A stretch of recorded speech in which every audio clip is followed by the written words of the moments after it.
Akong gawin. 4-bedroom, 3-story high ang dream house ni Starstruck Season 3 Ultimate Female Survivor, Jackie Rice. Ang pangarap na ito ni Jackie, nabigyang katuparan na. Binayaran ko siya noong July, tinayo siya noong August.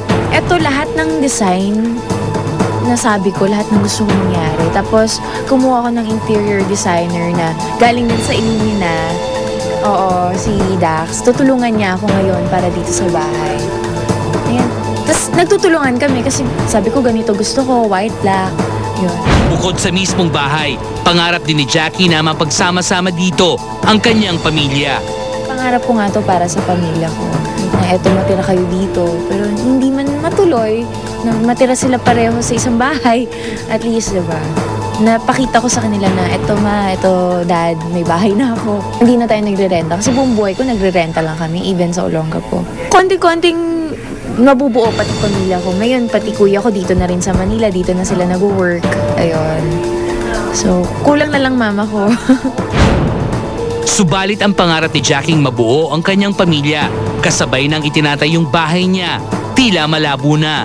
So, kinikita ko si mama ko ng patago din sa daddy ko. Alam mo yan.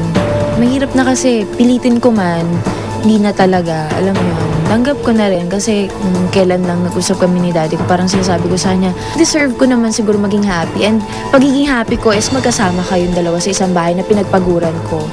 Malabo na raw mangyari yun. Wala na ako magagawa kahit anong pilit ko, kahit anong drama kong gawin.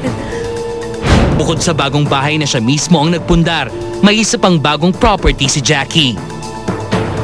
May couch cup din bago. Bago din. Oo. Taray. Nagla-level up na. Oo, diba? Kasi ang dami na nag-regular show kasi. Oo. Actually, last year pa naman, sobrang thankful ako sa Jemmy.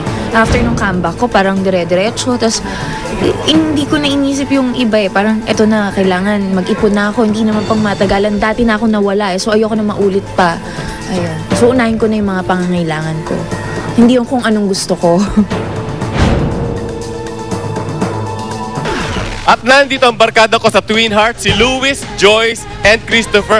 Joyce, merong bago sa Twin Hearts? Ayan, una po sa lahat, gusto po namin mag-thank you sa inyo kasi dahil po sa pag-suporta nyo sa Twin Hearts, extended po yung show namin until next year. And abangan nyo rin po, may bagong character na lalabas, may bagong ka-twin na dadating. Okay, abangan yan, Twin Hearts. Maraming salamat. Okay, at ito na.